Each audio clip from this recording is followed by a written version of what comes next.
graça e a paz do Senhor Jesus. Vamos dar início à nossa EBD, aula número 43, 17 de março.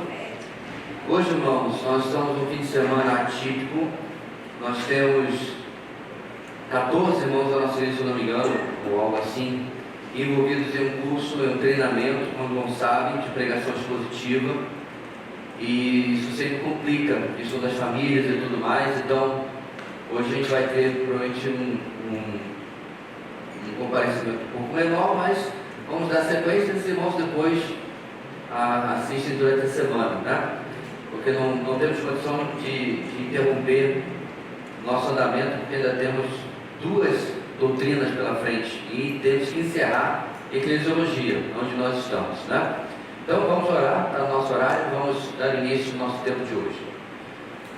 Deus querido, muito obrigado por estarmos aqui. Oramos por aquilo que mais necessitamos nesta manhã, que é a instrução do Teu Espírito Santo, pedindo a Deus que Ele venha nos orientar, nos abençoar.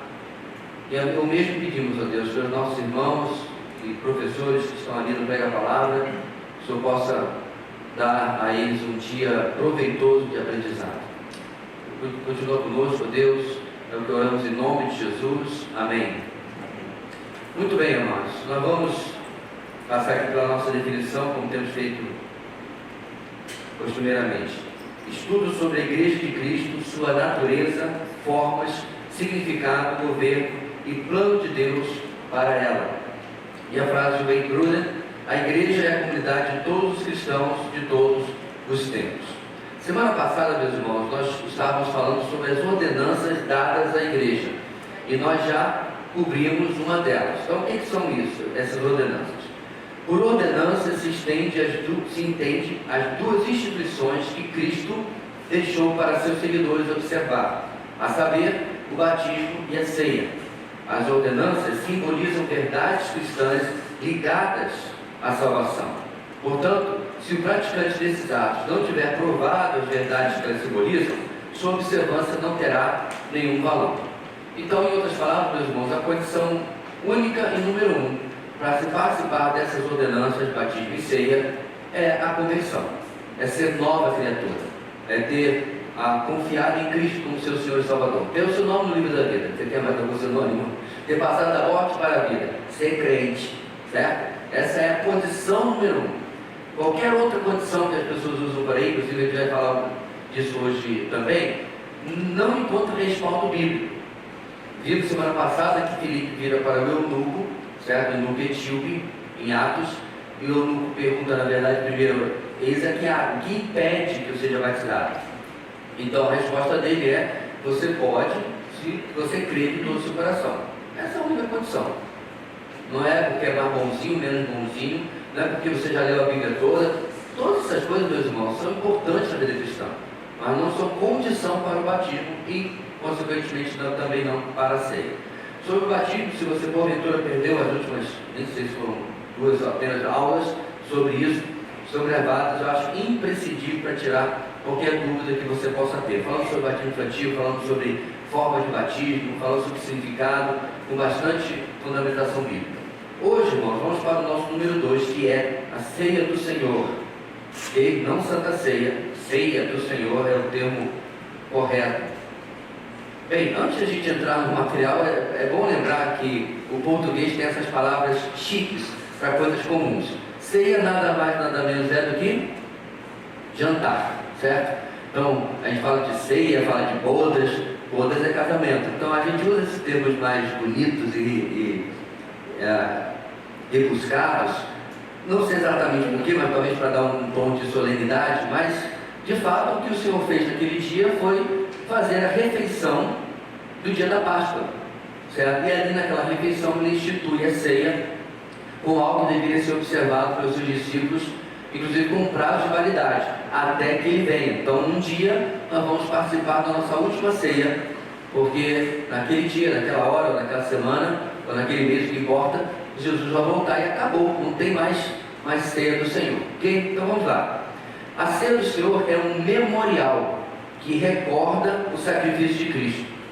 Memorial este celebrado em meio a uma realidade espiritual que transcende, que passa a experiência regular da igreja, na medida em que proporciona aos crentes uma cumplicidade, uma proximidade, uma parceria, uma participação mais plena com o próprio Senhor presente de forma intensa no momento da celebração.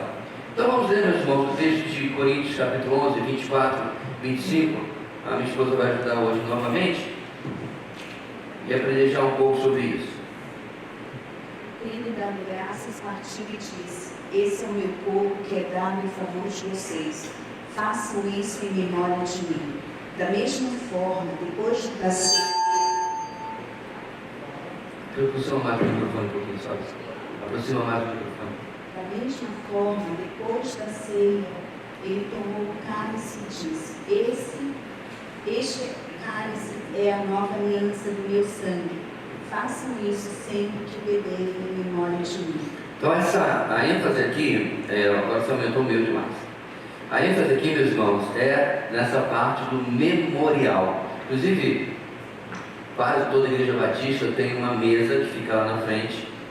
Não sei se nós temos, mas muitas têm. E que nessa mesa vem gravada em memória de mim, porque é a mesa da ceia, né? Eu particularmente não acho necessidade dessa mesa ficar lá na frente todo santo domingo, então a gente não vai usá-lo todo santo domingo, a não ser que tem igrejas que existem que celebram a ceia todo culto, ok? Bem, mas esse não é o ponto. O ponto é que a ceia tem essa ideia de você lembrar. Por que isso é importante, irmãos? Memoriais estavam presentes em toda a história de Israel. Por exemplo, eles atravessaram o Rio Jordão, lembra? E aí o que eles fizeram? No leito do rio e do lado de fora, um monte com 12 pedras. Para quê? Ele diz: para que quando seus filhos passarem por aqui e perguntarem: o que são esses montes de pedras? Aí vocês contam a história. Nós temos, irmãos, memória curta, inclusive para as coisas estrondosas que Deus faz, como parar a água do mar, do Rio Jordão. Então esse memorial é para ajudar-nos a nunca esquecer qual é o centro do Evangelho, qual é o centro da vida cristã, o centro da igreja, que é a cruz, a morte e a ressurreição de Jesus. Precisa estar sempre na nossa memória, certo? No nosso convívio, na nossa mensagem, naquilo que pregamos. Então a ceia vai cumprir esse objetivo, lembrando do corpo de Cristo e do seu sangue derramado em cada um dos elementos. 1 Coríntios 10, 16 e 17. Não é verdade que o cálice da bênção que abençoamos é uma participação no sangue de Cristo e que o pão que partimos é uma participação no corpo de Cristo? Como há somente um pão, nós que somos muitos, somos um só corpo, pois todos participamos de um único pão. Pronto. Eu quero destacar aqui uma coisa, meus irmãos, que existe uma diferença entre místico e misticismo, ok? O místico é bom, o misticismo não. Vou explicar. Misticismo tem a ideia de superstição, ok? Tem a ideia daquelas coisas que inventam e se acreditam, não se sabe exatamente porquê, mas as pessoas acabam perpetuando o que eu acredito dessa maneira. E o povo evangélico, infelizmente, é cheio de misticismos. Como, por exemplo, eu não posso faltar ao culto de ceia, porque você é abençoado, como se tivesse ali algum poder inerente aos elementos que fosse abençoar a minha vida. Inclusive a gente sempre menciona na nossa ceia que aquele pão é qualquer pão, foi comprado no supermercado. Provavelmente se a irmã Maria não usou todo o pão para fazer aqueles pedaços para a gente participar, o resto vai para o café da manhã dela, não tem nada de especial. A igreja romana tentou inventar isso, uma vez que ela faz a sua hóstia separada, tem toda uma cerimônia e blá blá blá. Isso não existe nas escrituras, é só o pão. O pão que Jesus ceiou naquela noite de Páscoa, Jesus foi comprado no mercado. Não é especial, não vinha do templo, né? Não tinha sido abençoado pelo sacerdote, era só pão. E o vinho era só vinho. Então nesse ponto, irmãos, isso é misticismo, você acreditar que os elementos têm algum poder, certo? Eu já vi gente achando: olha, eu estou doente, eu vou para a igreja porque vai ter ceia, né? E eu creio que Deus vai me curar na ceia. Misticismo, isso não existe nada. Agora, existe algum elemento místico igual a sobrenatural na ceia, ou no batismo, ou no culto? Sim. É isso, irmãos, que particularmente os protestantes quiseram comunicar quando eles falaram sobre sacramento, que é uma palavra que a gente não gosta muito, ou meios de graça.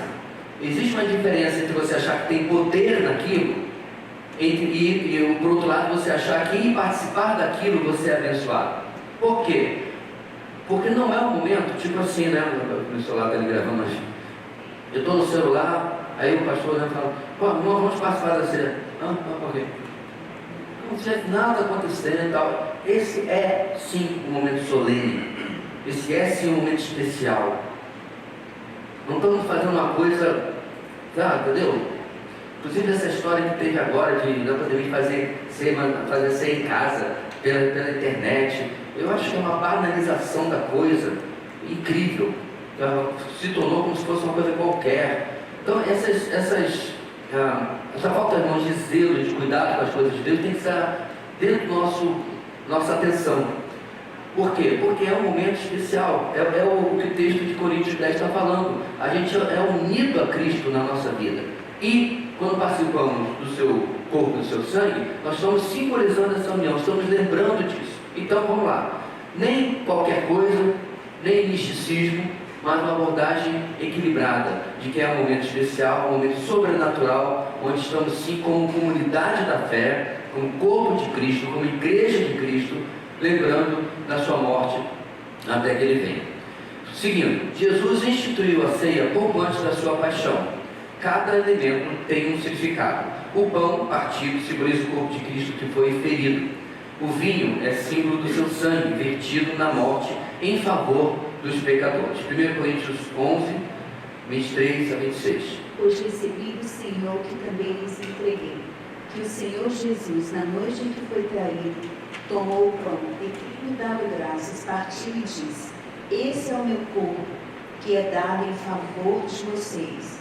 Façam isto em memória de mim. Da mesma forma, depois da ceia, ele tomou o cálice e disse: este cálice é a nova aliança no meu sangue. Façam isso sempre que o beberem em memória de mim. Porque sempre que comerem deste pão e beberem deste cálice, vocês anunciam a morte do Senhor até que Ele venha.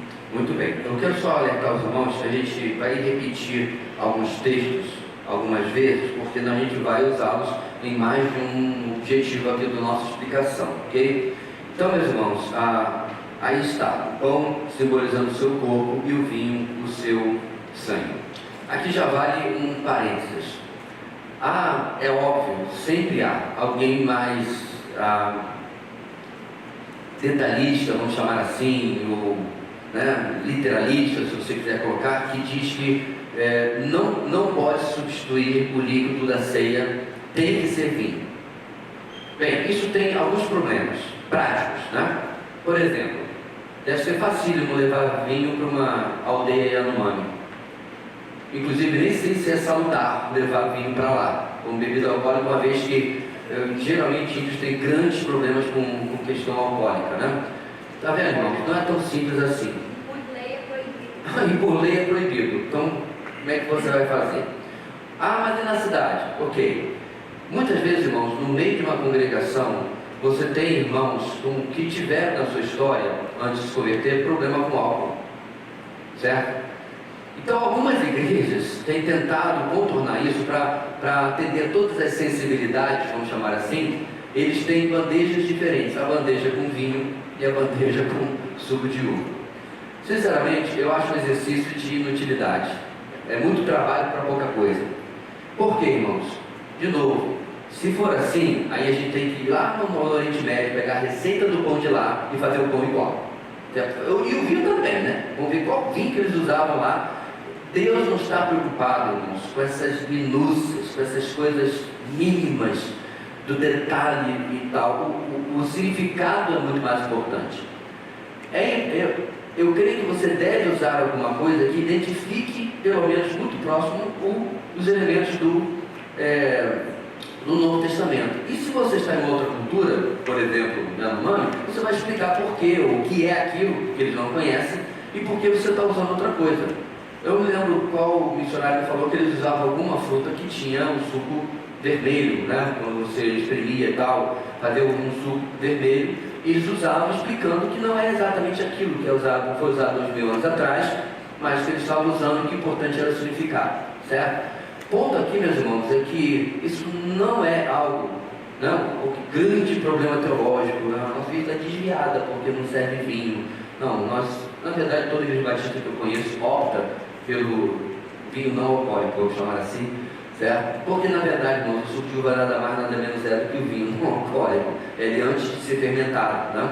Ele continua sendo fruto da vide, fruto da videira. Então, não há nenhuma questão nisso. Agora, se você quer ou conhece alguém que quer fazer um cavalo de batalha em cima disso, eu não tenho uma maior explicação do que essa, tá? A questão da sensibilidade das pessoas e atender, né, a limitação de alguns irmãos muitas vezes.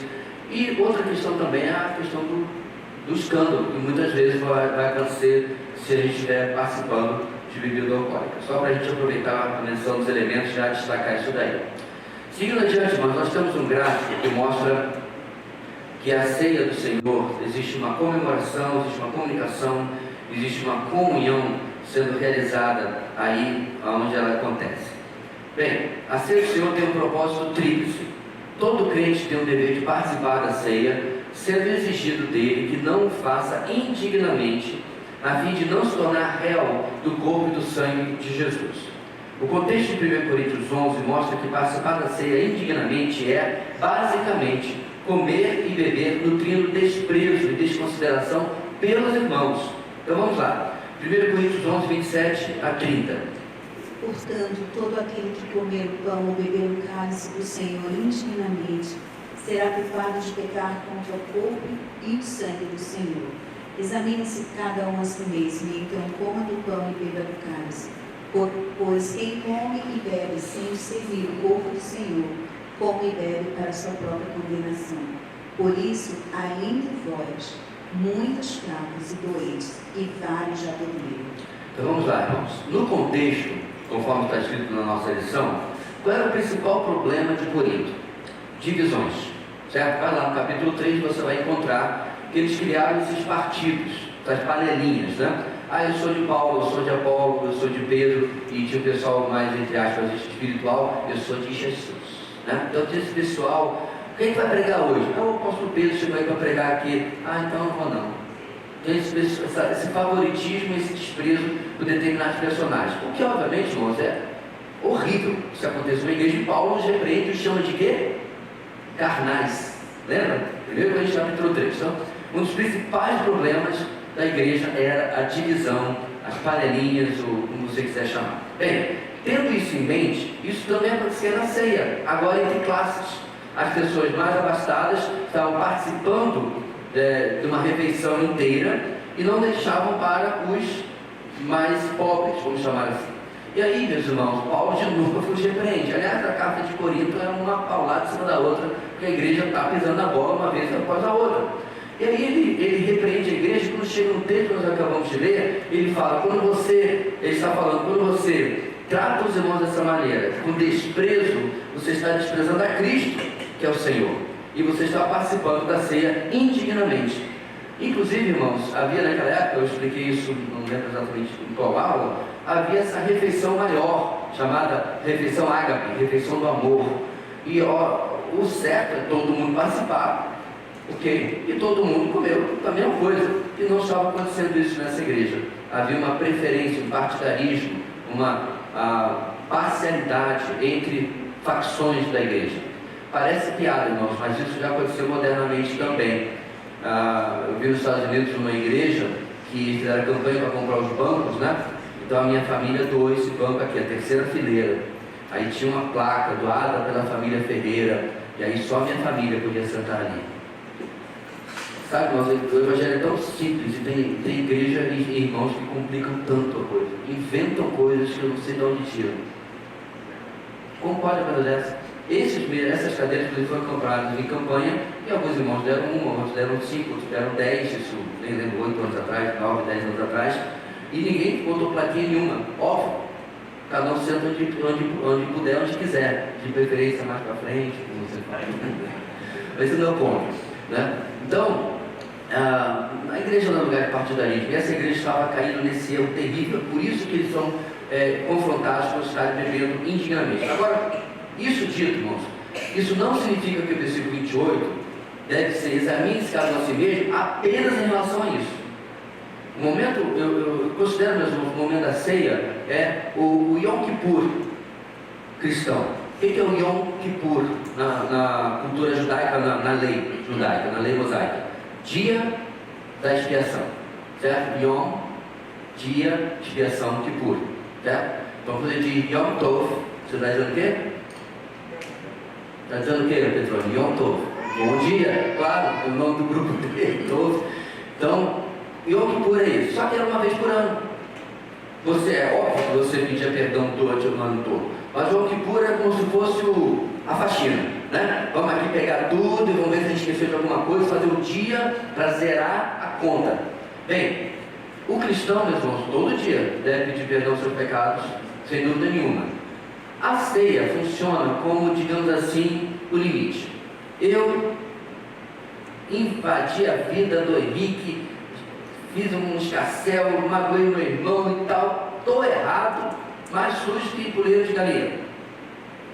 Só que eu sou orgulhoso. O Espírito Santo está lá, vai lá e conversa com o seu irmão, vai lá e conserta, vai lá e resolve. Aí eu chego aí e faço assim, bom dia. Todo arrogante, não resolve, entra domingo, sai domingo, entra domingo, sai domingo. Aí finalmente chega o dia da ceia. É como se eu dissesse, ó, quero ver você passar daí. Porque o texto fala, meus irmãos, que os irmãos estavam doentes, Deus estava prejudicando a saúde deles, e alguns tinham morrido, é o que significa o eufemismo, e alguns já dormiram. Aí não é cochilo não, é morte. Eu acho interessante, meus irmãos, como Deus no Novo Testamento, em Atos particularmente, ele tinha atitudes bem radicais para mostrar que igreja não é brincadeira, que pecado não é brincadeira. Lembra de Ananias e Safira? Eles só mentiram, uma mentirinha branca, talvez parda, não sei, fazer bestinha lá. Será que venderam um terreno por tanto? Mas não era aquilo, porque queriam reter o dinheiro, certo? Aí Deus faz o que faz, né? O ponto aqui, meus irmãos, é que no dia da ceia a gente deve ir lá e resolver. Isso realmente aconteceu comigo. Eu tinha um professor, inclusive, coisas de quem tem 18 anos, né? Muito querido, mas eu confesso que eu não gostei do que ele falou comigo numa conversa, num aconselhamento, e eu fui meio abusado, meio atravessado por ele da forma como respondi. Irmãos, imediatamente eu sabia que eu estava errado, mas eu estava tão chateado, que esse é o problema, a gente usa as nossas emoções como nossas desculpas para fazer o que a gente quer fazer. E aí eu deixei passar, e vai um dia, vão dois, eu não lembro exatamente quanto tempo. Você foi aluno da Cruzada Virgem também? Pois é. Dá para ficar chateado com aquele homem? Eu consegui. Aí, meus irmãos, chegou final do... Eu não lembro se foi no começo do semestre, eu arrastei o semestre inteiro, acho que não. Mas chegou o final do primeiro semestre e sempre tinha um culto para encerramento com ceia. Não tem, meus irmãos. Se você realmente leva a palavra de Deus a sério, eu sei que eu estava na frente, quase na primeira mesa, que era um jantar também, primeira mesa assistindo o culto, e ele estava na última mesa. O piso do nosso refeitório era de uma cerâmica rústica, e eu tinha um sapato só de couro. Aí lá foi eu. Foi os mais longos 30 metros da minha vida. E aí fui lá conversar com ele, ele foi extremamente gracioso. Não sabia que ele ia ser, irmãos, mas existem determinadas coisas que você não pode simplesmente ignorar. E a ceia funciona também com esse limite. Está na hora de resolver. Por quê? O texto fala claramente que você está participando indignamente daquele momento. Ok? Muito bem. Essas explicações novas, irmãos, são necessárias para que você compreenda a profundidade daquilo que a gente está vendo aqui, mesmo que a gente fique aqui mais um mês em crisiologia, a gente não vai apressar por causa disso. Vamos lá para o nosso texto de baixo, 1 Coríntios 11, 18, 20, são vários textos aí saltados. Em primeiro lugar, ouço que quando vocês se reúnem como igreja, há divisões entre vocês. E até certo ponto eu creio. Quando vocês se reúnem, não é para comer a ceia do Senhor, porque cada um come sua própria ceia sem esperar pelos outros. Assim, enquanto um fica com fome, outro se embriaga. Será que vocês não têm casa onde comer e beber? Ou desprezam a igreja de Deus e humilham os que nada têm? Que lhes direi? Eu os elogiarei por isso? Certamente não. Portanto, meus irmãos, quando vocês se reunirem para comer, esperem uns pelos outros. Se alguém estiver com fome, coma em casa, para que quando vocês se reunirem, isso não resulte em condenação. Quanto ao mais, quando eu for, lhes darei instruções. Então você vê, meus irmãos, tem muita gente moderninha hoje que não ia conseguir ser ovelha de Paulo não, né? Não consegue ser ovelha nem do versículo, não é tanto assim. Verdades importantes, às vezes a gente tem essa dificuldade de entender como é grave alguma coisa que nos é falada. Olha como Paulo veja aqui. Olha como Paulo vê a situação, meus irmãos. Será que vocês não têm casa onde comer e beber? Se eu ver que o irmão fala isso aqui, no dia seguinte ele sai da igreja. Ele tem essa dificuldade, irmãos, de ser confrontado.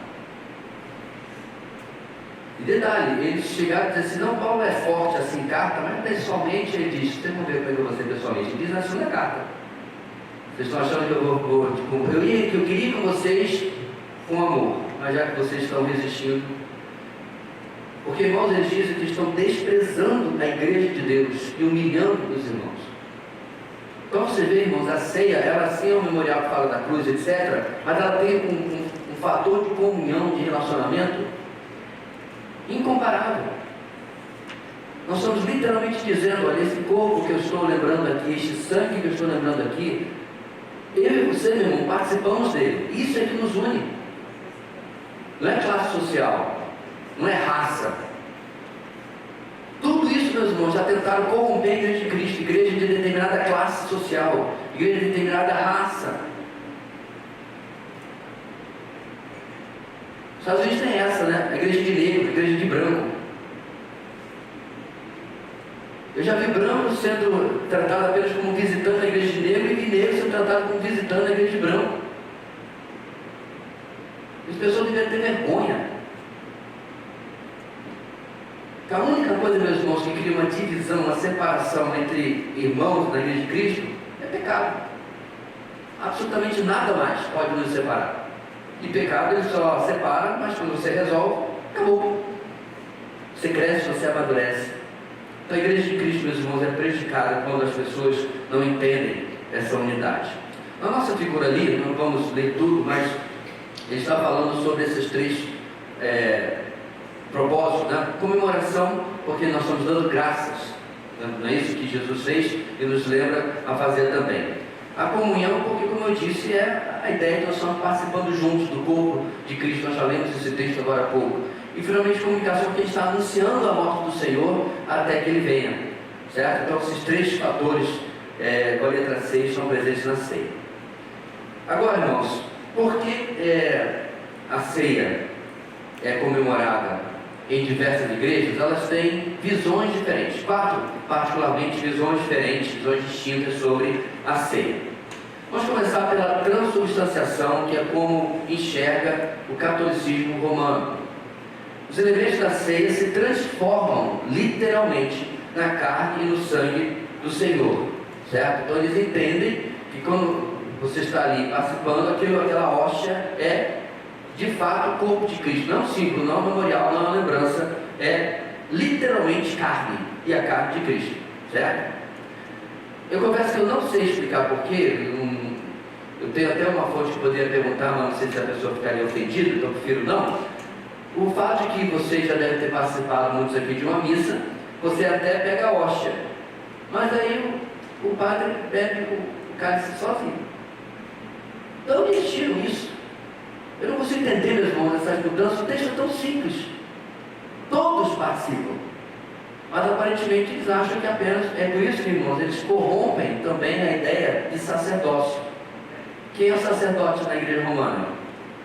É o padre. Quem é o sacerdote segundo a Bíblia, irmãos? Quem? Todos. Todos nós somos sacerdotes. Somos reino de sacerdotes. Tem umas coisas, meus irmãos, que, sério, é tão claro nas Escrituras que eu não sei como eles conseguem ter uma outra interpretação, mas conseguem. Não sei de onde tiram. E talvez porque eles acreditam que apenas ele é o sacerdote, só ele participam. É por causa do custo?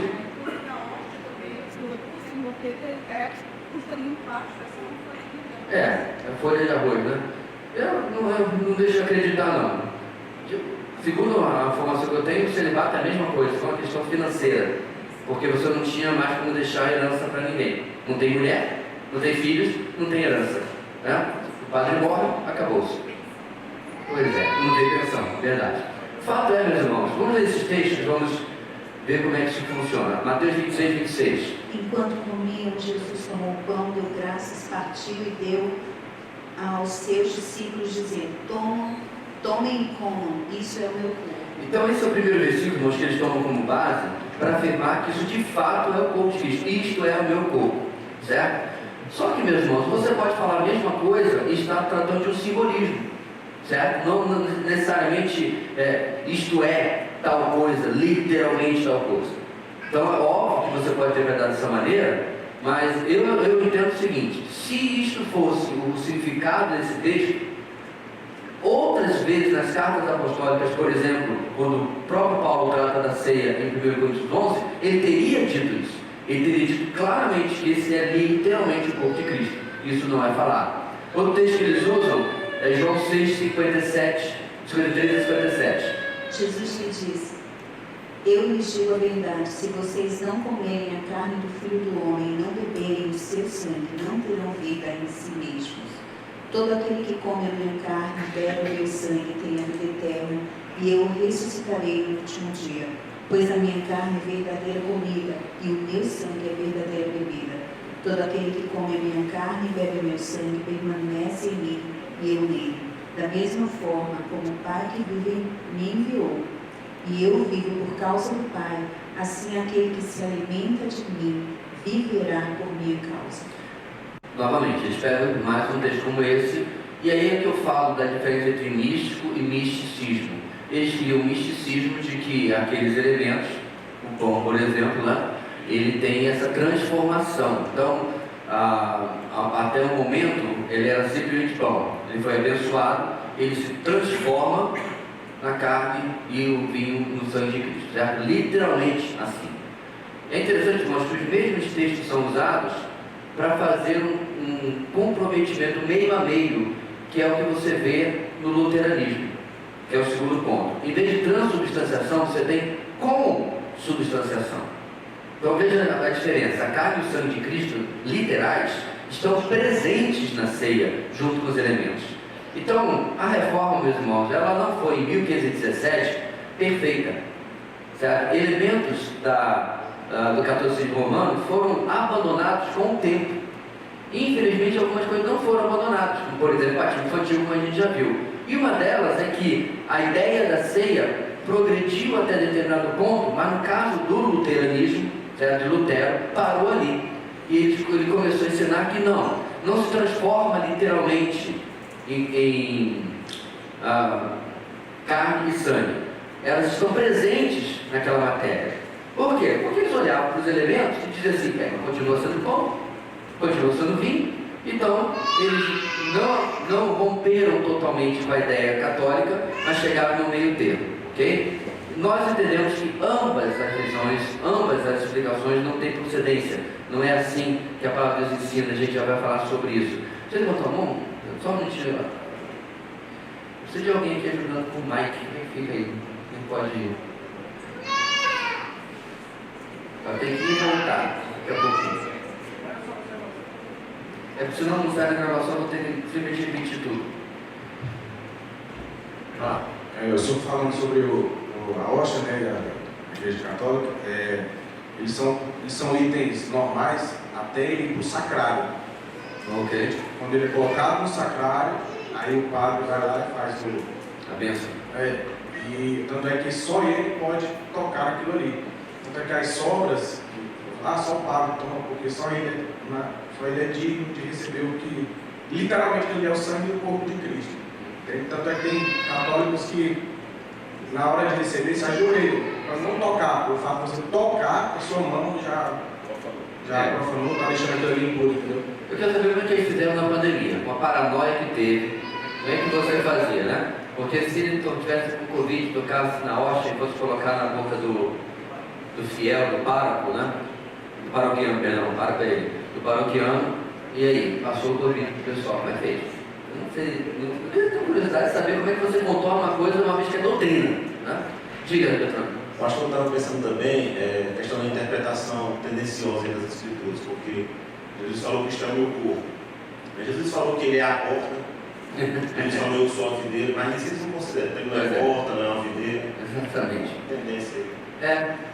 Irmãos, mesmo para mim, que sou dispensacionalista, eu sei a diferença entre figura de linguagem e algo literal, certo? Então é ridículo achar que alguém que tem uma interpretação literal da Bíblia ouve Jesus na sua porta e fica pensando que ele é literalmente uma porta, né?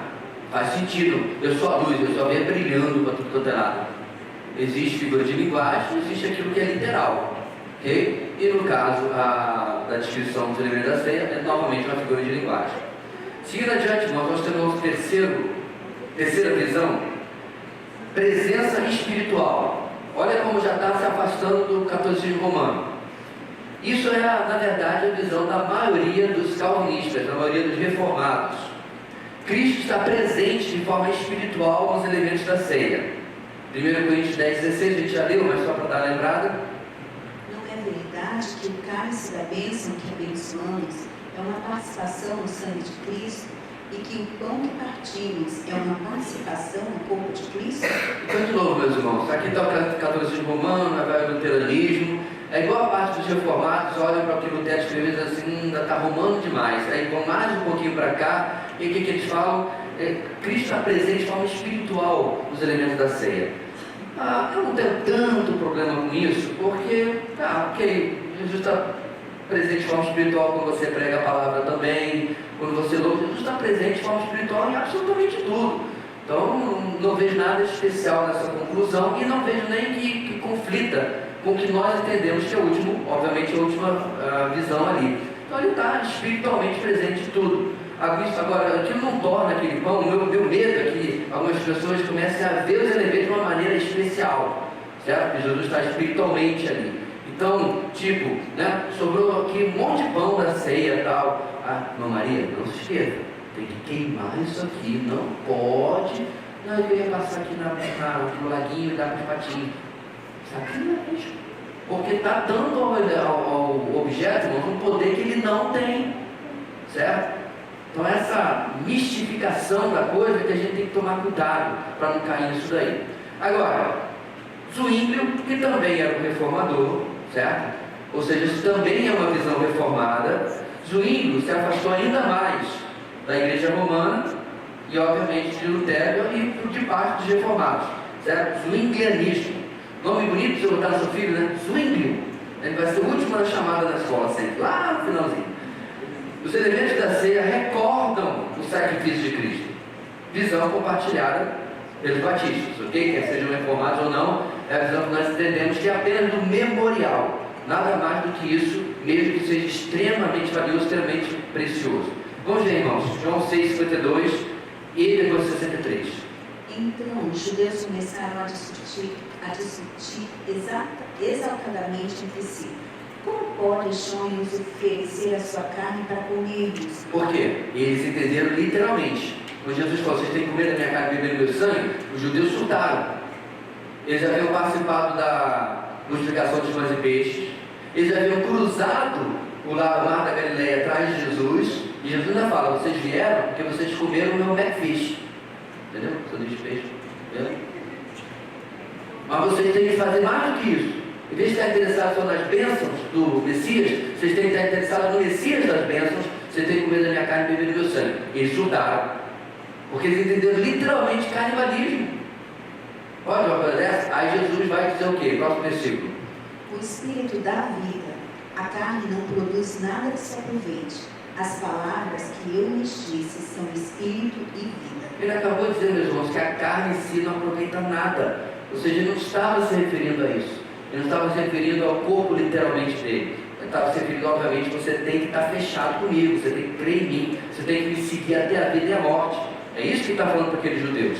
Vocês têm que estar mais interessados em mim do que naquilo que eu posso dar. Porque isso era, meus irmãos, infelizmente a razão porque a maioria da multidão seguia Jesus, por causa das curas, por causa dos demônios expulsos, por causa do pão e do peixe. Motivos que obviamente não são suficientes para a gente seguir ao Senhor de verdade. Quando a coisa começou a pegar, quando a coisa começou a ficar complicada, quando na última semana eles perceberam que ele não era o Messias libertador que eles esperavam, na mesma semana no final eles gritaram: crucificam. Porque agora ele já não atendeu às necessidades, os desejos que eles tinham, certo? Próximo texto, 1 Coríntios 11, a gente já leu, mas vamos relembrar 24 e 25. E tendo dado graças, partiu e disse: E isso é o meu corpo, que é dado em favor de vocês. Façam isso em memória de mim. Da mesma forma, depois da ceia, ele tomou o cálice e disse: Este cálice é a nova aliança no meu sangue. Façam isso sempre que o beberem em memória de mim. Novamente, a ênfase está aí na lembrança que temos quando estamos celebrando a ceia, do que Cristo fez por nós, o que significou a sua morte, como foi a sua morte, tudo que envolve. Algo interessante, meus irmãos, no versículo 25 ele diz: Este cálice é a nova aliança do meu sangue. Aquele cálice especificamente, será que é esse que o Indiana Jones encontrou lá no filme?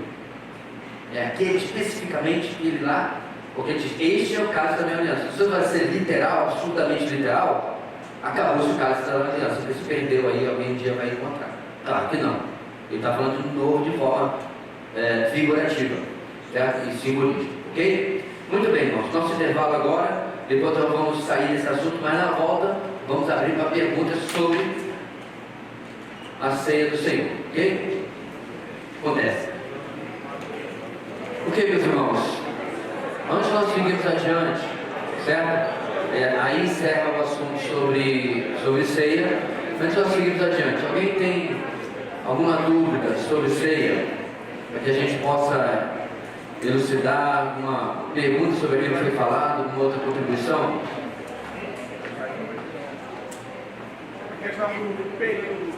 Ok. Então, vamos. Leandro está perguntando, foi rapidinho, mas fica atento a ter outra pessoa. Sobre a questão do período da ceia. Não existe no Novo Testamento nenhum texto que defina qual o período que a ceia tem que ser celebrada. Há igrejas, como eu disse, que celebram em todo culto, absolutamente todo culto. E há, mais tradicionalmente, na Igreja Batista, a ideia de pelo menos uma vez por mês, ok?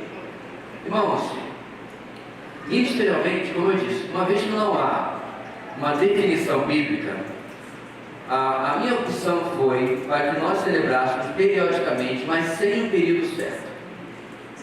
Eu vejo que se torna, na minha ideia, alguma coisa automática. Primeiro domingo de ceia. É como se fosse um domingo especial, né? Eu vivo mais ou menos o mês inteiro, mas quando chega, está virando o mês, vai vir o primeiro domingo, aí é diferente, é especial, é isso, é aquilo. E ainda tem uma outra situação pior. Aquele irmão que está devendo no Serasa de Deus, e aí no domingo de ceia não vai, ele não aparece. Alguém reparou que da última vez, na última ceia, foi praticamente a única vez em 21 anos que eu avisei que ia ter ceia? Ninguém reparou isso? Vocês chegavam aqui para o culto, lá estava a mesa, né, bonita, formosa, preparada para a irmã Maria, tudo daquele jeitinho, e você sabia que ia ser ceia. E irmãos, não é por acaso, é de propósito. Dessa vez eu estava fazendo uma coisa no campo, às vezes eu vim fazer o carro para a ceia. Mas eu acho interessante, meus irmãos, porque a ceia não deveria ser algo para o qual eu me preparo só para a ceia, e o resto da sua vida cristã, o resto dos seus dias, e o resto da semana, o resto do mês, o resto do bimestre, trimestre, quadrimestre, semestre que seja. É claro que a gente não leva tanto tempo assim para celebrar, irmãos, mas o ponto é a gente ter uma coisa mais, é o termo que eu estou procurando, natural, espontânea, uma coisa mais de forma espontânea, na maneira que estamos celebrando a ceia, ok? A gente pode mudar isso no futuro? Talvez. Alguém tem mais alguma pergunta, irmãos, sobre a ceia? Para fechar, eu queria destacar algo que realmente é observado pela minoria das pessoas que eu conheço, pela minoria dos pastores. Não existe, ao meu ver, nenhum texto no Novo Testamento que diga que você precisa ser batizado primeiro para depois celebrar a ceia. Eu não brigo, nem mato, nem grito por causa disso? Não. Mas eu não posso defender uma coisa que eu não vejo sustentação bíblica. Certo? Então, vamos supor que o ladrão na cruz tivesse tido oportunidade para ceiar. Está preso lá na cruz, mas deram um jeito. Aí o diácono ia dizer para ele: o diácono, mas porque na igreja batista tradicional é só o diácono que distribui os elementos, não é verdade? Só ele. Uma vez o meu pastor, depois eu conto isso. Aí o diácono vai lá e leva a ceia para o ladrão na cruz. Aí ele: só um minutinho, o irmão é batizado? Não, eu acabei de me converter. Ah, então não pode. Brincadeira à parte, irmãos. Se alguém me provar biblicamente, inclusive o nosso preletor do ano passado tentou fazer isso um almoço inteiro. Aí eu falei: você está falando de história, você está falando de inferência. Inferência da doutrina. Inferência que você diz, tudo indica que, tá? Tudo indica que não é o que é. Porque no Novo Testamento, irmãos, quase sempre as pessoas eram batizadas imediatamente à conversão. Porque o batismo era algo conhecido na cultura antiga, tanto por judeus e até por alguns gentios. O batismo não foi inventado pelo cristianismo. O batismo foi aproveitado, incluído no cristianismo, porque inclusive ele vem de tradição judaica, como um sinal de compromisso com aquela fé. Então eu era romano, tá? E aí eu aceitei, me converti ao judaísmo. Eu era batizado. Esse hábito, essa prática foi incluída na fé cristã. Então quando alguém se convertia e ele era batizado, as pessoas ficavam sabendo: tá, mas fulano foi batizado por quê? Não, agora ele tá com o pessoal do caminho, que era assim como a igreja era chamada bem no comecinho, né? O povo do caminho. Ele está ou então os discípulos do Nazareno, e assim por diante. Então, essa identificação, irmãos, às vezes custava a pessoa a sua família, como custou hoje, por exemplo, entre os muçulmanos. Custava as pessoas a ser ostracionado na sociedade. Hoje, meus irmãos, o batismo virou fashion, não é verdade? Quando é celebridade, então, aí está lá o batismo. 15 foram batizados naquela igreja, ninguém tirou foto de ninguém, ninguém filmou ninguém, mas quando foi o jogador de futebol, aí tem que fazer aqueles cardalhaços todos. Interessante a coisa dessa. Como se o batismo do jogador de futebol fosse mais valioso do que o irmão Zé Pedreiro aqui. Mas, infelizmente, é a sociedade que a gente vive, até mesmo entre cristãos.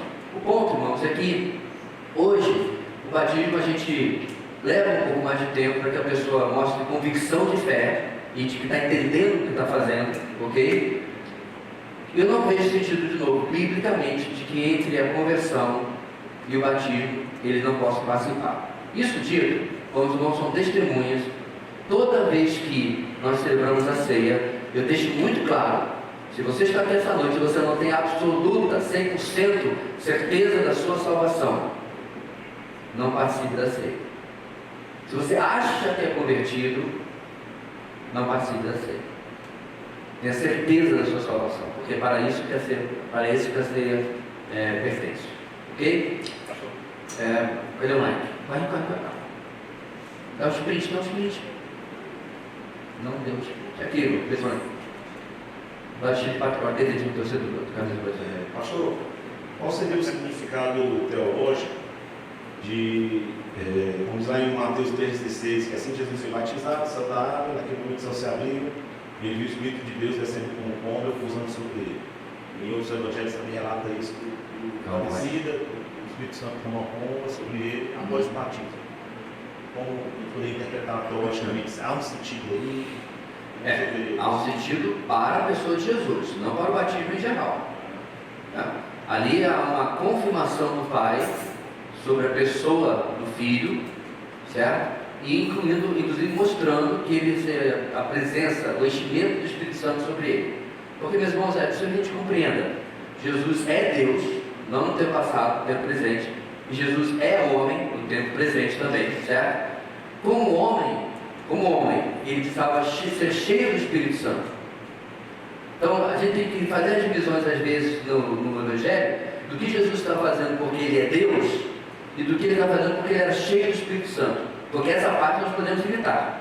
Eu não posso imitar Jesus sendo Deus. Tem como? Não sou Deus, mas eu imitá-lo do que Ele fez como homem. É por isso que Ele é batizado. Porque quando o João Batista diz, espera aí, o Senhor tinha que batizar. Eu falei, não, devemos cumprir toda a justiça. Ele passou por todos os passos. Como a gente costuma dizer, Ele morreu a nossa morte, mas antes Ele viveu a nossa vida. Então, tudo isso está incluído ali. Há ali uma demonstração da Trindade. Você tem o Filho sendo batizado, o Pai falando dos céus e o Espírito Santo na forma de pomba.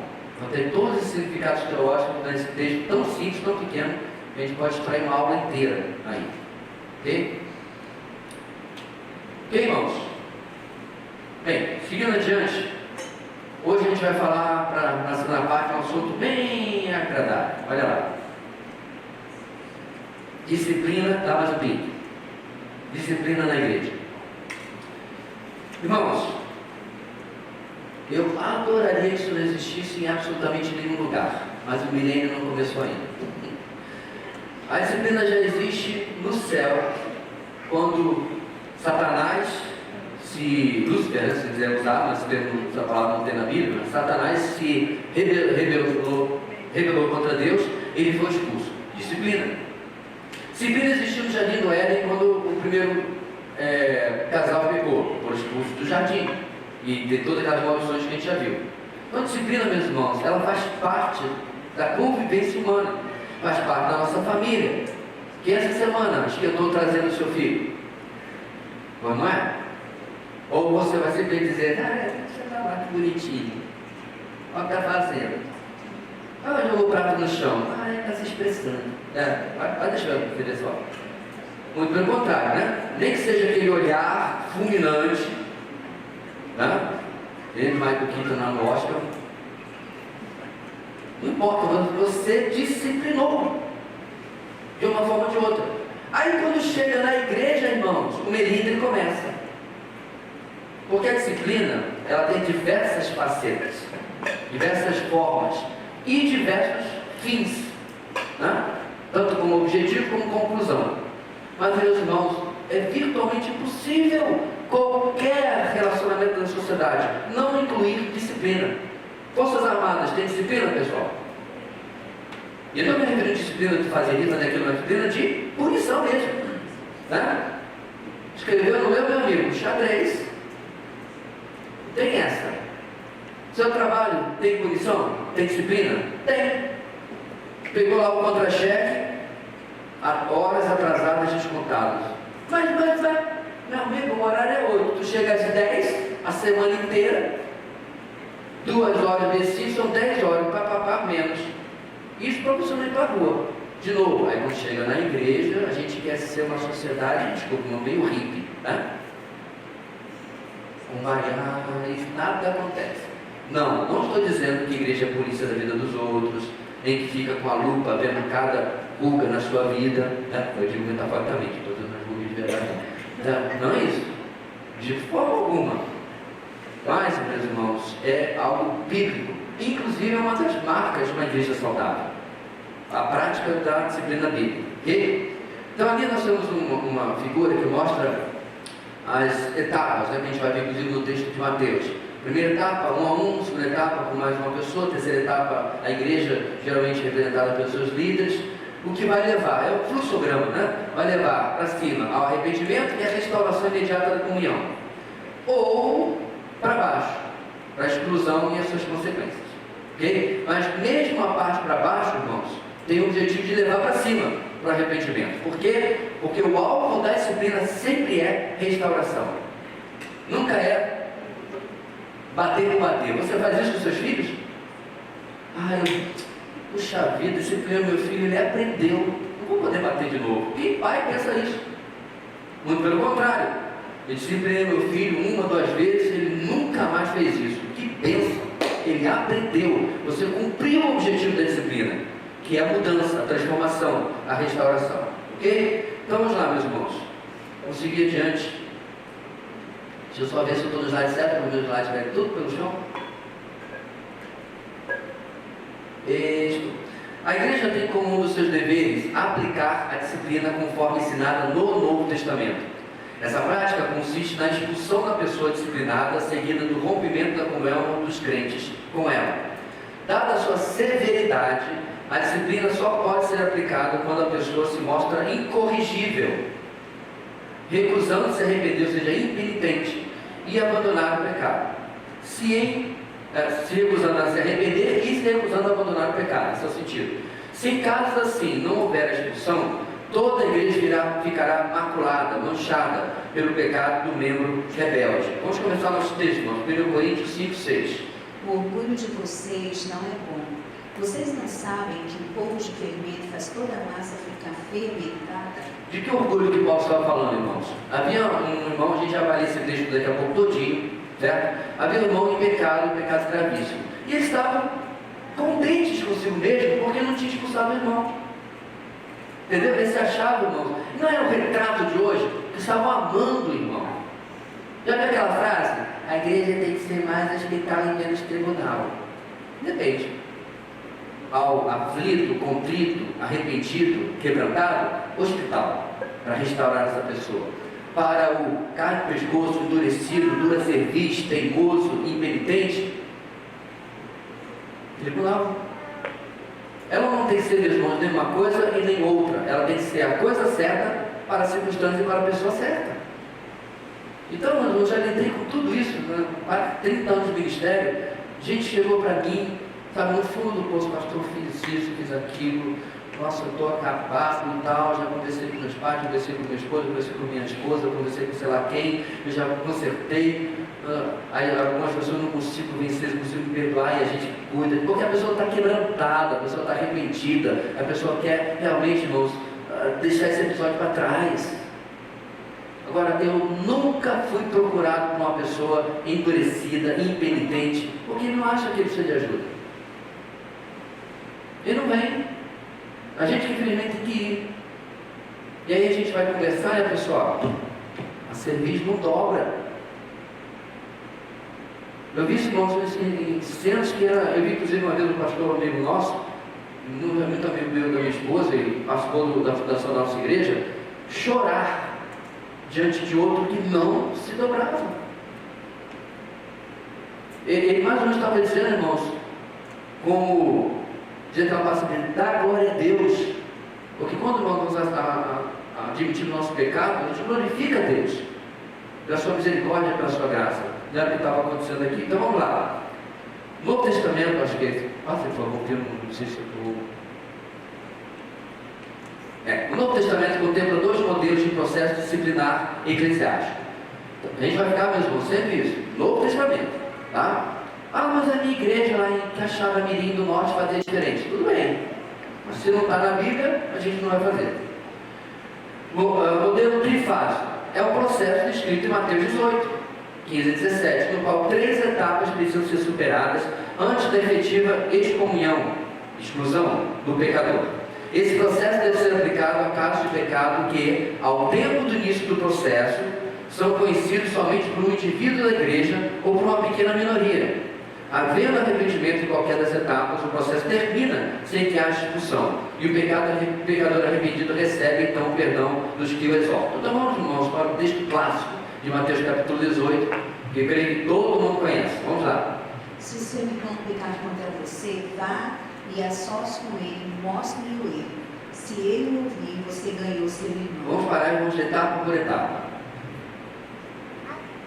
Eu estava no trabalho, tem outro irmão em Cristo lá da minha igreja que trabalha comigo, certo? E aí eu vejo o meu irmão, ele é caixa, né? Eu vejo o meu irmão olhar para um lado, olhar para o outro, e aí pegar uma nota de 50 e colocar no bolso, certo? O que tem acontecido, meus irmãos? Eu estou 30 anos de ministério. Aí eu vou lá na igreja, procuro o pastor, vê essa cena aqui, aconteceu tal coisa, só precisa fazer alguma coisa. Sabe o que eu faço, meus irmãos, quando a pessoa vem comigo assim e diz, eu não vi nada. Se seu irmão pecar contra você, vá e a sós com ele e mostre o erro, não eu. Você viu o irmão pegar a nota de 50 e botar no bolso.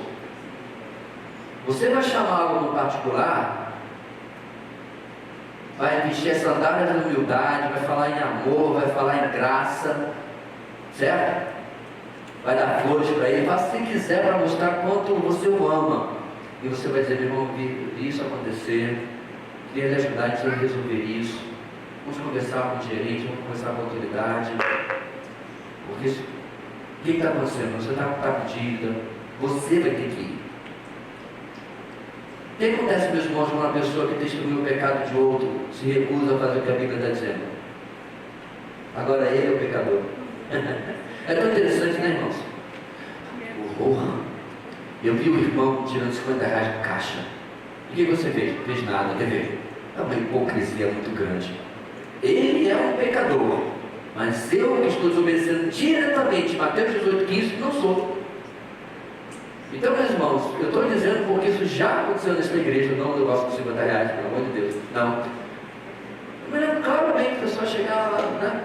Tinha aquele murinho pequeno lá em casa, eu via lá aquela irmã fulana, irmão Beltrano, aí vinha e dizer: não, porque aconteceu tal coisa com o irmão, com a irmã e tal. Eu falei: tá, você deve dizer, porque você já conversou com ele, com ela? Não. Eu vim ver, pastor, o que o senhor pode fazer com isso? Eu falei: por enquanto nada. Eu não vi, não testemunhei, não participei. Irmãos, o que está acontecendo naquela conversa ali? Você sabe, a palavrinha com 6 letras. As 2 primeiras vogais são repetidas. Fofoca. É isso que está acontecendo. Fofoca. Porque eu não participei daquilo. Você está falando de algo que eu não tenho nenhum envolvimento até agora. Pastor, tem nenhuma exceção quanto a isso? Tem. Quando as circunstâncias são extremamente constrangedoras e envolvem provavelmente pessoas de sexos opostos. Por exemplo, isso é fato fatídico. Uma irmã testemunhou um irmão de outra igreja. Falar de fora de não botar muitos detalhes, porque enfim, de um lugar, aí sai uma moça, dá um famoso estalinho, né? Beijinho na boca dele e sobe na garupa. Só que tem um probleminha. Ambos eram casados e não entre si. Não, quem era o probleminha, né? E essa era, na verdade, 2 irmãs, viram? Ok? Então, a circunstância constrangedora, por quê? Eu concordo, é difícil para uma mulher ir confrontar um homem em uma questão especialmente de fundo moral. Então, o que elas fizeram? Aí elas pediram ajuda dos seus maridos, que assumiram a frente com elas e aí seguiram o processo. Eu não estou, meus irmãos, procurando saídas do negócio. Eu reconheço que há circunstâncias e circunstâncias, certo? E detalhe, a confrontação aconteceu com a presença delas, porque elas eram as testemunhas, mas os maridos foram juntos para poder ajudar ela naquela situação. Vamos ver o texto, como é que o texto continua. Então,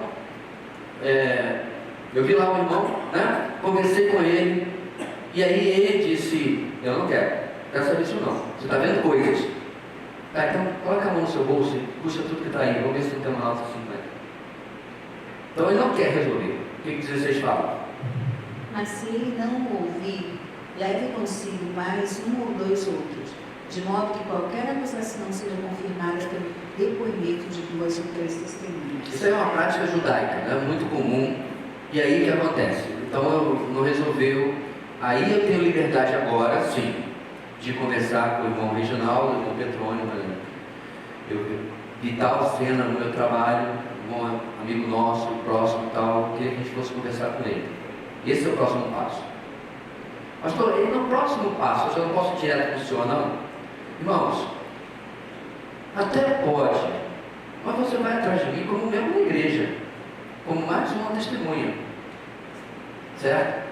Então, eu acho que é muito mais didático para crescimento nosso você procurar outra pessoa que não seja pastor nessa segunda etapa, que não seja presbítero da igreja, que não nessa etapa, certo?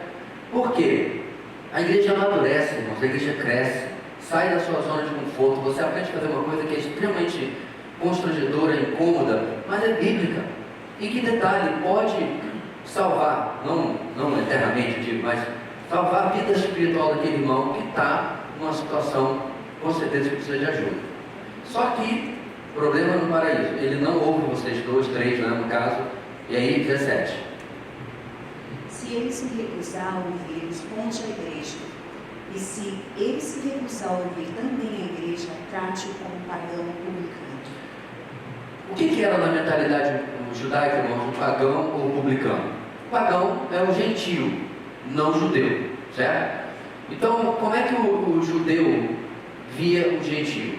Ele era chamado carinhosamente de cão. E não estamos referindo a um poodle bonitinho, né? Cachorro de raça, né? Um cão de rua, é um cachorro sem valor. Então, o judeu, ele via dessa maneira: você não participa, você está fora da comunhão de Israel. O publicano era pior, porque ele era judeu e ele era o quê? Qual é a profissão do publicano, irmãos? Cobrador de impostos. Ele cobrava dos judeus e enviava para os romanos. Ele era amado, só que não. Ele era odiado. Ele era cancelado nas redes sociais lá em Jerusalém, né? Porque ele era um traidor da pátria, vamos chamar assim. Então, meus irmãos, é interessante que muita igreja que faz a disciplina da exclusão, e é a mesma coisa que nada. A pessoa continua vivendo, convivendo, participando, como se nada tivesse acontecido. Não é isso que o texto está dizendo. Então, essa terceira parte de levar a igreja, o meu conselho é que você siga duas questões. Primeiro, é uma coisa privada, só ele mais alguma pessoa sabe, por exemplo, só eu vi o irmão tirar a nota de R$50, converse diretamente com o pastor ou com o líder. Certo? Se você convocar uma reunião da igreja, vai dizer: ei, eu soube de tal coisa, eu preciso da ajuda de vocês. A gente vai à liderança e ela vai encaminhar. Por quê, irmãos?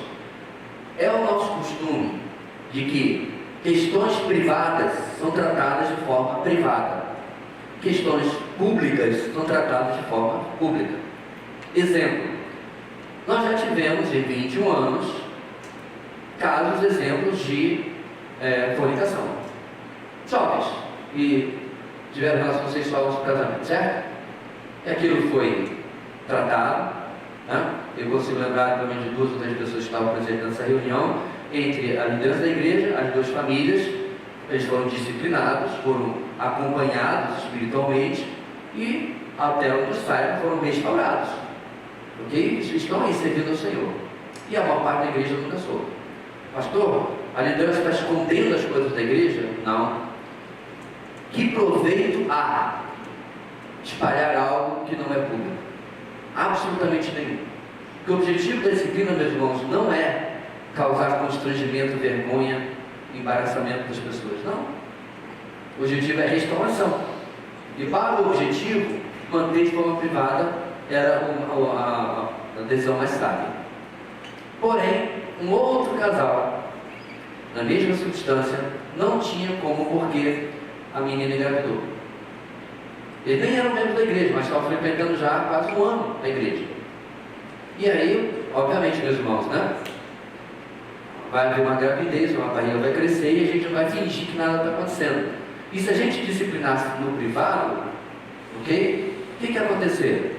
Eu ia ter explicado 20, 30 vezes: pastor, você é grávida, não é casada? Não, não. Aí, 10 minutos depois, eu estava explicando de novo. Então, infelizmente, irmãos, a situação ia se tornar pública e ela ia ser tratada publicamente. Mas não foi, sabe por quê? Porque eles não quiseram. Particularmente ele se recusou a se dirigir à igreja e tratar. Pastor, mas eu lembro de um caso que era meio privado, só tratou publicamente. Você sabe o que eu estou falando, né? Porque era a terceira vez. Hein, meus irmãos? A liderança falou assim: olha, você teve chance, e agora não tem mais menção. Porque esse irmão estava separado. O anonimato, vamos chamar assim, estava servindo de instrumento de perpetuação do pecado, no caso dele. Você vê, meus irmãos, não é uma área simples. Pode ser que aqui e acolá precise de mais ajustes, talvez. Mas eu entendo que a liderança desta igreja em particular tem procedido ao longo desses anos com equilíbrio, com biblicidade e respeito às partes e ao corpo de Cristo nas situações que têm acontecido. Então aí está, meus irmãos, esse é o texto básico, Mateus 18, 15 a 17, que a gente precisa entender. E aí, como não há arrependimento, o que resta é a exclusão, né? Muito bem. O outro modelo, meus irmãos, é o monofásico. Esse é o trifásico, né? Faz até coisa da energia elétrica, não. Por que esse é um monofásico, de uma fase só? É o processo descrito em 1 Coríntios 5. Aplica-se a casos de pecados de grande impacto e assumidos publicamente pelo membro da igreja. Nesses casos, a obstinação se configura de pronto e a expulsão ocorre imediatamente, tão logo a igreja possa se reunir para operá-la. Então, de novo, meus irmãos, a diferença aqui, vocês vão ver no texto, é que a própria sociedade estava sabendo do que estava acontecendo. Geral público. E pior, o jovem, né, era impenitente e a igreja estava cobertando tudo. Ou amando, se você preferir dizer, né, aquela pessoa mais do que amava a Deus, provavelmente. Então, vamos prestar atenção, irmãos, quem nunca prestou muito, 1 Coríntios capítulo 5, caso de disciplina na igreja de Corinto. Por toda parte se ouve que há imoralidade entre vocês, imoralidade que não ocorre nem entre os pagãos. Repare, em toda parte. A vizinhança já sabia. Vai. Ao ponto de um de vocês possuir a mulher de seu pai, e vocês estão orgulhosos. Não deviam, porém, estar cheios de tristeza e expulsar da comunhão aquele que fez isso? Apesar de eu não estar presente fisicamente, estou com vocês em espírito, e já condenei aquele que fez isso como se estivesse presente. Quando vocês estiverem reunidos em nome do Senhor Jesus, estando eu com vocês em espírito, estando presente também o poder do nosso Senhor Jesus Cristo, entreguem esse homem a Satanás, para que o corpo seja destruído e seu espírito seja salvo no dia do Senhor. O orgulho de vocês não é bom. Vocês não sabem que um pouco de fermento faz toda a massa ficar fermentada? Livrem-se do fermento velho, para que sejam massa nova e sem fermento, como realmente são, pois Cristo, nosso Cordeiro Pascal, foi sacrificado. Por isso, celebremos a festa, não com fermento velho, nem com o fermento da maldade, da perversidade, mas com os pães sem fermento, os pães da sinceridade e da verdade. Já lhes disse, por causa que vocês não devem associar-se com pessoas imorais. Com isso, não me refiro aos imorais deste mundo, nem aos avarentos, aos ladrões ou aos idólatras. Se assim fosse, vocês precisariam sair deste mundo. Mas agora estou lhe escrevendo que não devem associar-se com qualquer que, dizendo-se irmão, seja imoral, avarento, idólatra, caluniador, alcoólatra ou ladrão. Tais pessoas vocês nem devem comer. Com tais pessoas, né? Então, irmãos, esse é um texto, dá para falar aqui 3 meses sobre ele, mas vocês veem, irmãos, o que acontecia lá era isso. Esse jovem estava dormindo com a sua madrasta. Por isso que é a expressão uma mulher do seu pai, né? Não era a mãe dele, essa seria pior. Agora, olha que interessante, a cidade de Corinto não era uma cidade santa. A cidade de Corinto não era uma cidade que defendia a pureza e os bons costumes. Muito pelo contrário, quando você era uma pessoa devassa, as pessoas tinham um apelido para essa pessoa. Você é uma pessoa coríntia. Você estava em devassidão, você está corintiano. Olha. Entendeu? O ponto, meus irmãos, é que a sociedade estava escandalizada com a igreja. Já pensou uma coisa dessa? É como se você fosse, né, no baile de carnaval, aquele brabo, aquele, né, bem pesado mesmo, cheio de pouca vergonha, e eles estivessem escandalizados conosco. É o que o texto está dizendo. Que nem entre eles a gente ouve disso, gente, ó. A gente é devasso, meu amigo, mas dormir com a madrasta é demais. É o que a sociedade estava dizendo. E a igreja assim, não, vamos amar o irmão. E a coisa, né? Os dois sentados ali, o casal sentado aqui, o rapaz disse, gente, como você consegue ter um cenário desse? A igreja entendia como algo normal. E Paulo disse, vocês estão doidos. Esse orgulho é a perdição de vocês. E eu já disse, olha o que Paulo disse, eu já condenei. Não é exatamente o contrário que a gente vê hoje, meus irmãos, nas redes sociais e na sociedade? Quem é você para julgar? Eu falei, eu não sou nada, mas a palavra de Deus diz que isso aí é pecado. Porque o pessoal pega Mateus 7, as 2 primeiras palavras, não julguem, não julgueis, esquece o resto do contexto. Certo? Bem, e aí ele fala para ele ser carinhosamente removido da igreja. É o que está no texto? Não. Versículo 5. Seja entregue esse homem a Satanás. Já disse, meus irmãos, essa geração floco de neve de hoje não conseguia ser ovelha de Paulo. Você viu a última carta de Paulo? Ele é tão insensível. Como ele fala. Porque a expressão que a gente usa aqui na igreja, irmão, perna manca na nuca, para Paulo era aquela bola de demolição na nuca. E assim ele ia. Ele já tinha dito que tinha que ser expulso. Mas por que, meus irmãos? Para que ele se arrependesse. De novo, o propósito sempre é mudança, transformação. Não é simplesmente fazer a disciplina por disciplina. Nosso texto também, meus irmãos, tem uma coisa interessante, que ele compara fermento com o pecado. Por quê? Porque o pão da Páscoa era o pão ácido, como se diz, né? O pão sem fermento. A gente costuma chamar de pão árabe, mas não é a versão dos árabes. Os judeus já tinham isso antes, né? Os árabes sequer existirem. O pão sem fermento. E aí ele diz, quando você coloca o fermento, você contamina tudo. E a igreja não estava contaminada? Uma vez que o pecado dele, agora sendo tolerado por toda a igreja, tinha contaminado a igreja toda. E aqui, meus irmãos, olha uma diferença muito interessante entre Israel e igreja. Mais uma. Quando lá em Jericó, Acã pega da capa babilônica, né, das riquezas ali, contra a orientação de Deus, só Acã é inicialmente punido. Quando o povo de Israel vai contra Ai, e literalmente é isso que eles gritam, Ai, que eles apanham, qual é a explicação de Deus? Israel pecou. E aí eles começaram a investigar, chegaram em Acã, e Acã foi executado. Sim, mas até aquele momento Israel todo. Isso não acontece com a igreja. Aqui está o irmão Sinfrônio, certo? Está todo errado. Todo errado. Ele é adúltero, ladrão, ele é corrupto, enfim. Tudo que você puder pensar na vida dele, ele tem uma vida dupla. Aqui uma bênção, lá fora uma desgraça. Só que a gente não sabe. Ninguém sabe. A igreja não é penalizada pelo pecado particular de alguém na membresia. Mas não é isso que está pensando no nosso texto.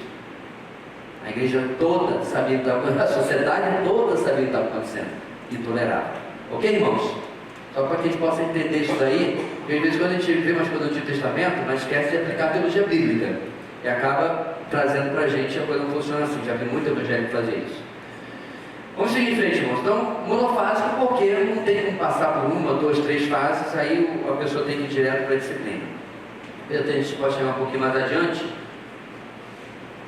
No trato com o pecado, os cristãos também têm na Bíblia mostras de como lidar com o comportamento reprovável de grupos inteiros, deixando claro que, em casos assim, o problema deve ser levado a alguém que tem algum grau de autoridade na igreja. 1 Coríntios 1, 11 e 12. Meus irmãos, fui informado por alguns da casa de Chloe de que há divisões entre vocês.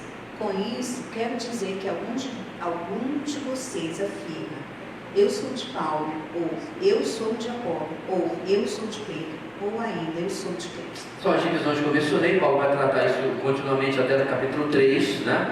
Onde vai chamá-los de carnais. Então, nas viagens, alguns irmãos da família de Chloe, dessa irmã, comentaram o problema grave que acontecia naquela igreja onde havia essas divisões, certo? Nós não temos informação, irmãos, se esses irmãos tentaram resolver antes de chegar a Paulo, não sabemos exatamente, mas era uma coisa que acontecia com vários grupos da igreja.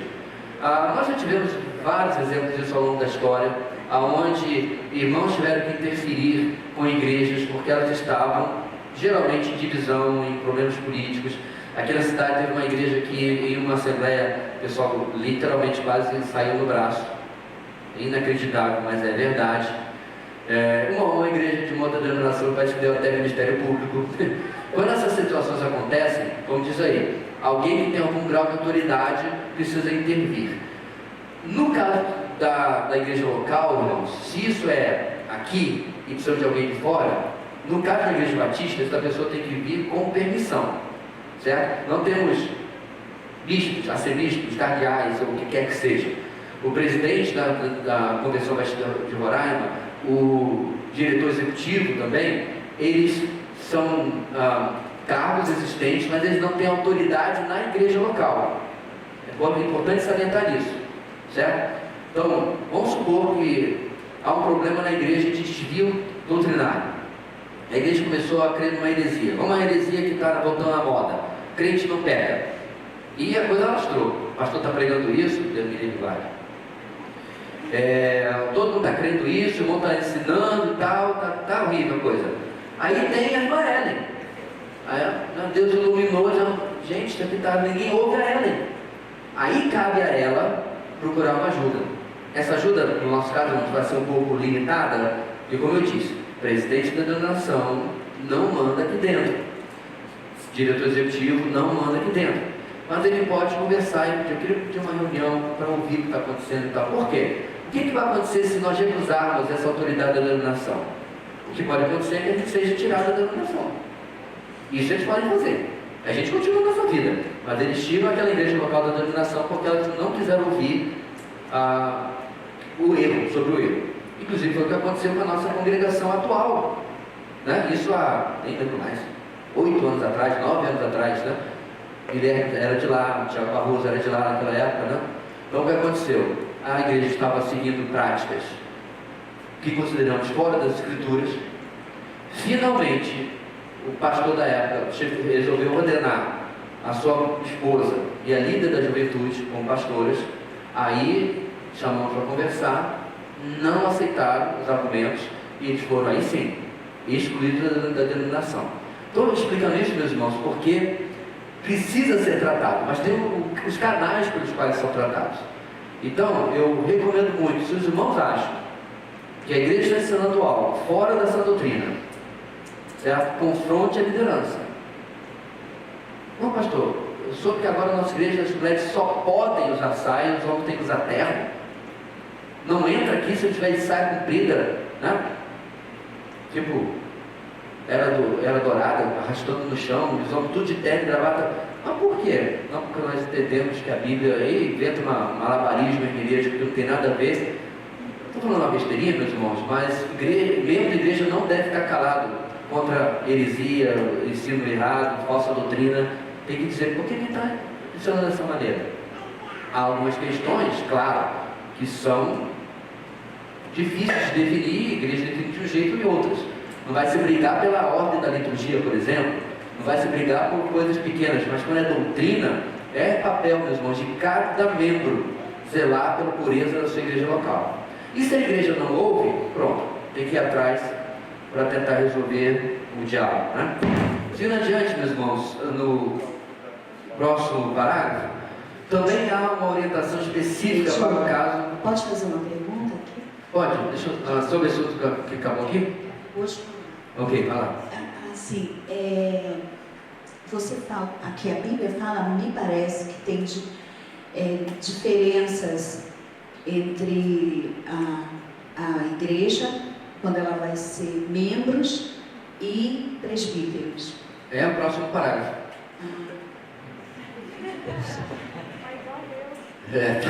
Porque o texto estava aqui sem. É 1 Timóteo agora que a gente vai ler, né? Só um minutinho. Também há uma orientação específica para o caso de pecado de líderes. Nessa hipótese, pode haver repreensão na presença de todos, mas o texto não deixa claro se todos são os irmãos em geral ou se são os demais líderes. Seja como for, o resultado da obstinação será sempre a excomunhão, ou seja, a expulsão do pecador rebelde e contumaz. Vamos ler 1 Timóteo 5, 19 e 20. Não tem aí? Eu pulei, não escrevi o texto. Tá. Bom, pode ler. Não aceites acusação contra um presbítero, se não houver mais de 2 ou 3 testemunhas. Quanto aos que vivem no pecado, repreenda-os na presença de todos, para que os outros também tenham temor. São duas questões importantes aí, meus irmãos. A necessidade de mais testemunhas. Mas vamos lá. Vamos supor que o líder da igreja, o pastor ou presbítero, é acusado de conduta imoral, certo? E aí? Só tem o testemunho daquela jovem, daquela moça, daquela mulher. Ele não vai fazer nada? Não é assim. Então a gente precisa investigar e perceber o que realmente aconteceu. Porque eu já vi as duas coisas acontecerem, irmãos. Acusações completamente falsas, certo? Que foram levadas à frente e causaram estrago. E já vi acusações verdadeiras que não foram levadas à frente e causaram estrago. De uma maneira ou de outra, isso é uma coisa muito séria, muito séria. Então, se porventura há algum comportamento, não só nessa área moral, mas em qualquer outra, certo? Que você verifica na vida de um líder, a primeira coisa que você tem que fazer é seguir Mateus 18. É você ir atrás e confrontar aquele irmão, certo? Depois confrontar com outra pessoa. Quando você for confrontar com outras duas pessoas, como diz Mateus 18 na segunda etapa, você já vai ter suas duas testemunhas, a não ser que a pessoa minta, né? Descaradamente do que não aconteceu. Então a gente precisa investigar e ir atrás. Pela graça de Deus, nunca precisamos fazer isso, né, em quase 21 anos da nossa igreja, mas se assim for necessário, ninguém está acima da lei. Ninguém está acima de qualquer suspeita. Todos têm que andar segundo a palavra de Deus. Isso inclui, obviamente, a liderança. Na segunda parte, meus irmãos, a nossa lição está falando sobre a repreensão, sobre a palavra todos, né? Se ele está se referindo a todos da liderança ou se imediatamente todos da igreja. Confesso que eu nunca parei para pensar sobre isso, porque nós nunca, graças a Deus, chegamos até esse ponto. A única vez que eu participei, meus irmãos, da confrontação de um líder, não era da nossa igreja, era daquele caso que eu acabei de contar agora há pouco, do homem que foi, né, pego na saída de um estabelecimento comercial e a jovem saiu, né, deu um beijo nele, subiu na garupa, ele foi embora e as irmãs testemunharam.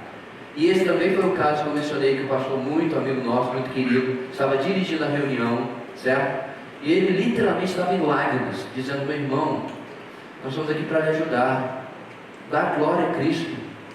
Eu me lembro hoje, até hoje, eu fico emocionado como ele ficou arrasado, porque o irmão ficou endurecido e não aceitou a repreensão, infelizmente.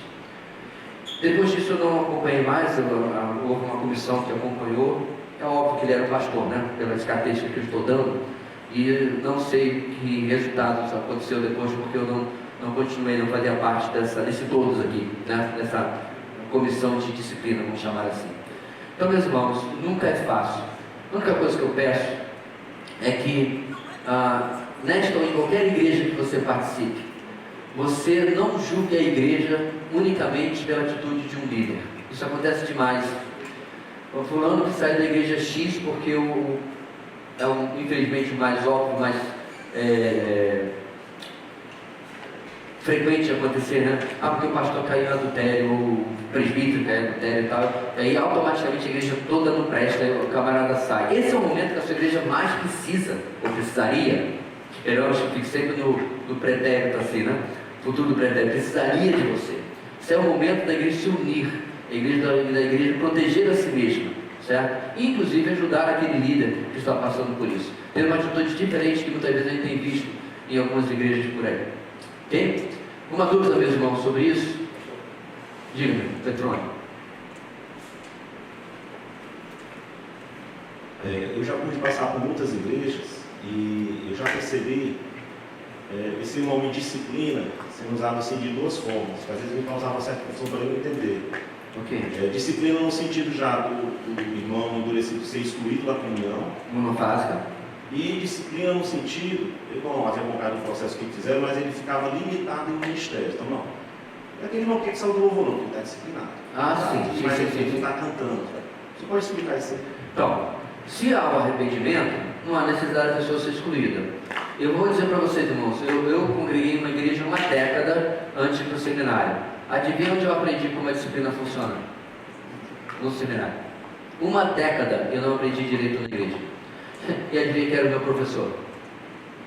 Pastor Edson Naves, que esteve conosco no passado, na aula de 1 Coríntios, certo? Ele perguntou claramente assim: geralmente a gente usa esse exemplo, 2 jovens que fornicaram, eles devem ser excluídos da igreja? Todo mundo respondeu assim. Todo mundo, uma classe de 10, 12, 15, 20, não lembro. Ele disse: por quê? A gente...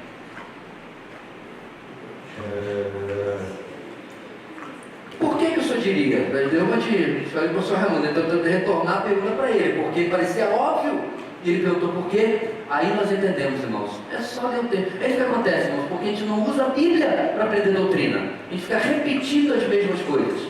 Paulo é claro, a expulsão é somente no caso de impenitência, não arrependimento. Neste caso, né, de arrependimento, o que precisa acontecer depois?